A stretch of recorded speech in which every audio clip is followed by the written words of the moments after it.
Imaginen la escena. Unas cajas, así, abandonadas junto a la basura en una calle de Lima. Pero adentro no hay cualquier cosa. Están los votos de la gente. Este hallazgo, créanme, ha desatado una crisis de confianza que no tiene precedentes en Perú, y ahora mismo pone en duda la legitimidad de las elecciones de 2026. La pregunta es obvia. ¿Cómo pudo pasar algo así? Bueno, vamos a analizar a fondo las claves de este escándalo. Y esta fue la frase que, digamos, encendió la mecha, porque más que una denuncia, sonó como una sentencia que retumbó en todo el país. Capturó esa indignación, esa sensación de que el voto literalmente fue arrojado a la basura.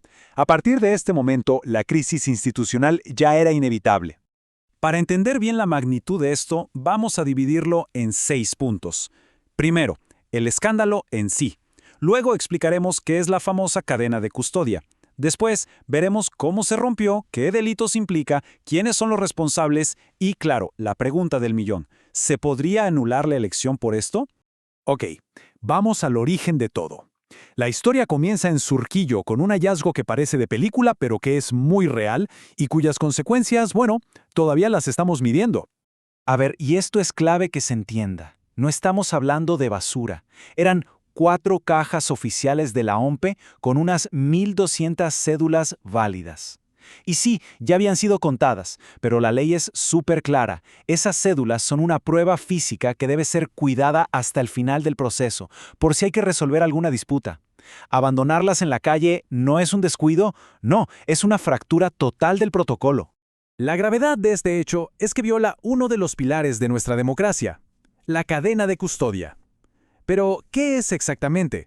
¿Y por qué es tan importante? Pensemos en la cadena de custodia como el sello de garantía de una elección. No es simple burocracia, ¿eh?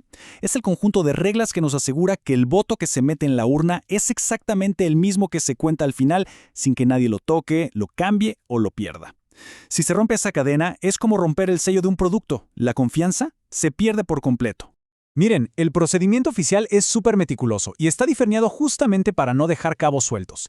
Cada paso está definido, desde que se lacran los sobres en la mesa de votación, se juntan en el local, hasta su traslado final a la oficina electoral. Y ojo con este último paso, porque es clave. Tiene que hacerse en vehículos autorizados y sí o sí con resguarda policial. Entonces, si el protocolo es tan claro, ¿qué salió mal? Bueno, aquí es donde la historia se enreda porque aparecieron explicaciones contradictorias que solo empeoraron la crisis. Y aquí, justo aquí, llegamos al epicentro del choque institucional. La jefa de la ODP Surco asegura que el taxi iba con resguardo policial y de un fiscalizador, pero apenas unas horas después, el propio presidente del JNE sale a negarlo de forma categórica y califica la versión de falsa. En ese preciso instante, un error logístico gravísimo se transformó en un escándalo de falsedad y encubrimiento que enfrentó a los 2 máximos organismos electorales del país. En resumen, esto no fue un simple error, fue una catarata de fallas. Primero, se admite el olvido. Segundo, se usaron vehículos no autorizados. Tercero, no hubo ningún tipo de resguardo. Y lo que es peor, y esto es increíble, no fue una sorpresa.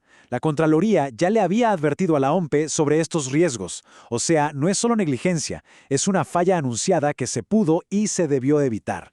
Esta cadena de errores, claro, no se queda en lo administrativo. Ahora nos metemos en el terreno legal, porque estas acciones podrían ser delitos, y delitos muy serios.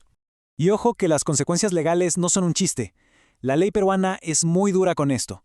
Estamos hablando de penas que, según el Código Penal, pueden llegar hasta los 10 años de cárcel por perturbar un proceso electoral.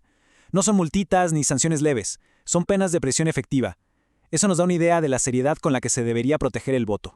Y por si fuera poco, además de los delitos electorales, la investigación se ha ampliado. La Fiscalía ahora está viendo una posible colusión en los contratos de logística, omisión de funciones por el abandono del material y, por supuesto, el delito de falsa declaración por las versiones contradictorias que se dieron públicamente. Con un marco legal tan claro, la pregunta cae de madura. ¿Sobre quiénes recaerá el peso de la ley? Pues bien, las miradas apuntan a figuras clave dentro de la OMPE. La primera en la línea de responsabilidad es, lógicamente, Claudia Sandoval, la jefa de la ODP Surco. Como la máxima autoridad en esa zona, ella era la garante directa, la responsable de que el protocolo de custodia se cumpliera al pie de la letra.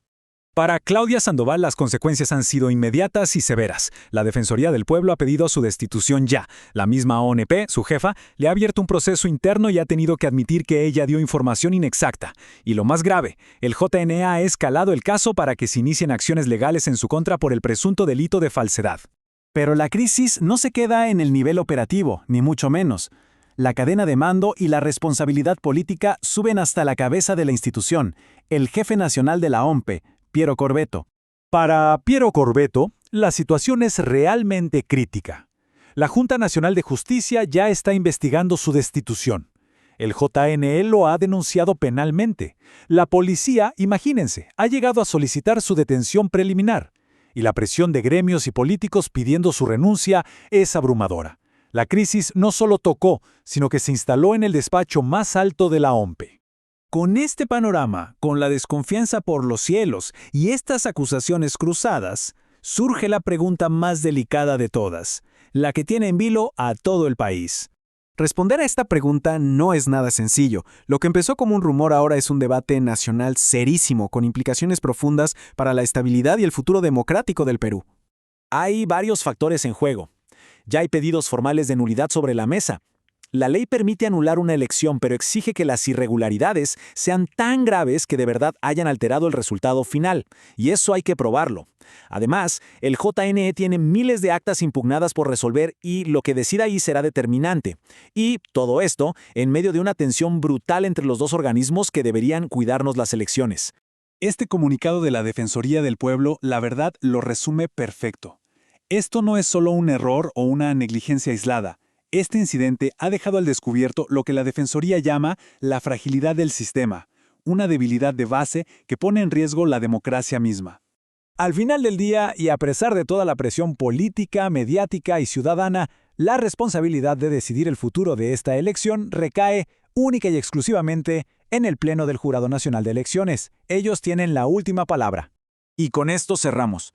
Porque, miren, independientemente de las sanciones a los culpables o de si se anula o no la elección, la pregunta de fondo, la que de verdad importa, sigue en el aire. ¿Qué se necesita hacer para reconstruir la confianza en el sistema electoral?